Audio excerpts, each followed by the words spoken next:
और अब रुक करेंगे हरियाणा की खबरों की ओर, जहां सीएम मनोहर लाल ने हरियाणा के पूर्व सीएम को उनकी पुण्यतिथि पर श्रद्धांजलि दी।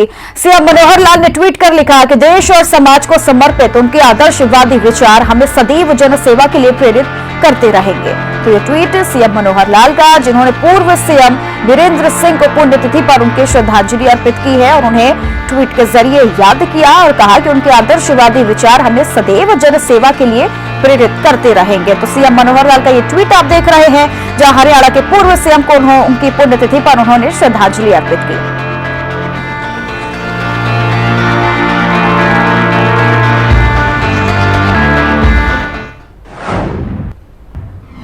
सीएम मनोहर लाल ने हरियाणा की बेटी अर्जुन अवार्ड और खेल रत्न से सम्मानित पद्मश्री दीपा मलिक को जन्मदिन की शुभकामनाएं दी। सीएम मनोहर ने ट्वीट कर लिखा कि आपने जीवन में आई हर कठिन परिस्थिति का डटकर सामना किया और कई पैरा एथलीटों के लिए प्रेरणा बनी। हम आप पर गर्व करते हैं। ये ट्वीट जहां पर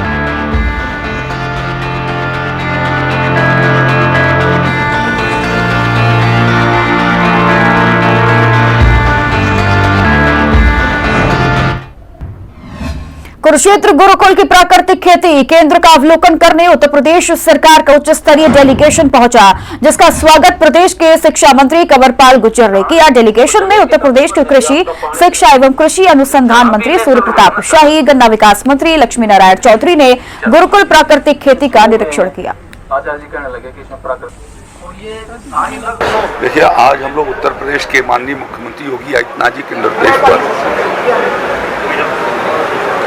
उत्तर प्रदेश के किसानों और कृषि से संबंधित सभी विभागों के मंत्रियों और अधिकारियों के यहाँ पर एक अध्ययन दल आया है। कुरुक्षेत्र के गुरुकुल के इस फार्म पर यहाँ पिछले 5 वर्षों से गो आधारित प्राकृतिक खेती का काम आचार्य देवव्रत जी के मार्गदर्शन में संपन्न हो रहा है और उत्तर प्रदेश के भीतर गो आधारित प्राकृतिक खेती को कैसे वहाँ पर लगाया जाए उसका प्रशिक्षण भी देंगे और किसानों के फील्ड पर और जो विश्वविद्यालय के केवी के और साथ साथ में जो हमारे एग्रीकल्चर कृषि फार्म हैं वहाँ पर भी इस विधा को प्रारंभ किया जाएगा, जिससे खेती की लागत को घटे और किसानों की आमदनी बढ़े। ये प्राकृतिक खेती के एक मॉडल बन गए हैं। उन्होंने स्वयं गुरुकुल में प्राकृतिक खेती करके ये दिखा दिया है कि किसान की यदि 2 गुनी आय करनी है, ज़मीन को यदि ग्लोबल वार्मिंग से बचाना है, पानी को बचाना है, तो किसानों को प्राकृतिक खेती करनी ही पड़ेगी। आज हमने यहाँ धान और गन्ना देखा है, ऐसा धान और गन्ना कहीं भी नज़र नहीं आता। पेस्टिसाइड और उनके जो हैं, मैं भी किसान हूँ, मैं भी धान भी करता हूँ, गन्ना भी करता हूँ, लेकिन जिस तरह से प्राकृतिक खेती के द्वारा यहाँ गन्ना और धान की फसल देखी है, ऐसी फसल कहीं पूरे देश में देखने को और मिलती।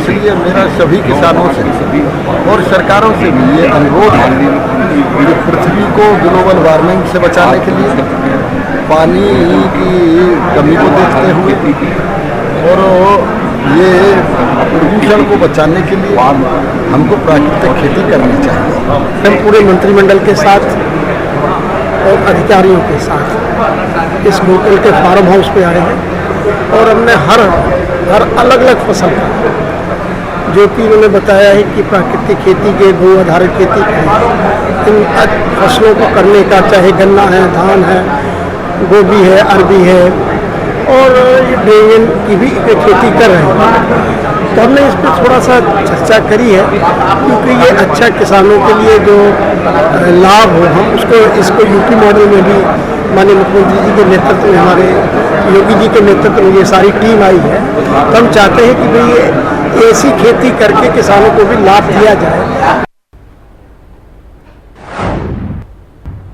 यमुनानगर के कस्बा छछरौली में 1947 से विवादित जमीन को लेकर 2 समुदाय आमने सामने हो गए। दोनों ही तरफ से जमकर ईंट पत्थर और लाठी डंडे चले। मारपीट के चलते लगभग आधा दर्जन से ज्यादा लोग घायल हुए। फिलहाल मौके पर पहुंची पुलिस माहौल को शांत करने में लगी हुई है। तस्वीरें ऐसे देखिए। है जी, 1947 में जब हिंदुस्तान की बांट हुई तो जो संगत आई उन्होंने इसमें गुरुद्वारा साहब बना लिया मस्जिद के अंदर, और ये गुरुद्वारा साहब प्रॉपर ढंग से चलता रहा 1995 तक। 1995 के बाद फिर संगत ने दोबारा नया गुरुद्वारा साहब तामीर कर दिया और गुरु ग्रंथ साहब का प्रकाश वहां कर लिया। यहाँ जो निशान है वो निशान साहब लगा हुआ, खड्डा साहब गुरुद्वारे का निशान अब भी है। ये छिछरौली थाने में मुस्लिम और सिख पक्ष दोनों की तरफ से दरखास्त आई हुई थी। एक वक्फ बोर्ड की पुरानी जमीन है यहाँ, तो उस विवादित जमीन के संबंध में जो मुस्लिम पक्ष है वो कहते हैं कि ये हमारी है, और जो सिख पक्ष है वो कहते हैं हमारी है, जिस संबंध में इन्होंने 15 तारीख का समय लिया हुआ था।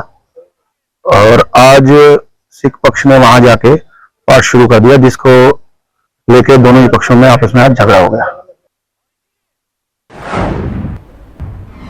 गुरुग्राम में भी तेजी से बढ़ रहा लंपी बीमारी का खतरा। गुरुग्राम में लंपी वायरस से अब तक 93 गायों की मौत हो गई है। गुरुग्राम का पटौदी और फारूक नगर सबसे ज्यादा प्रभावित है।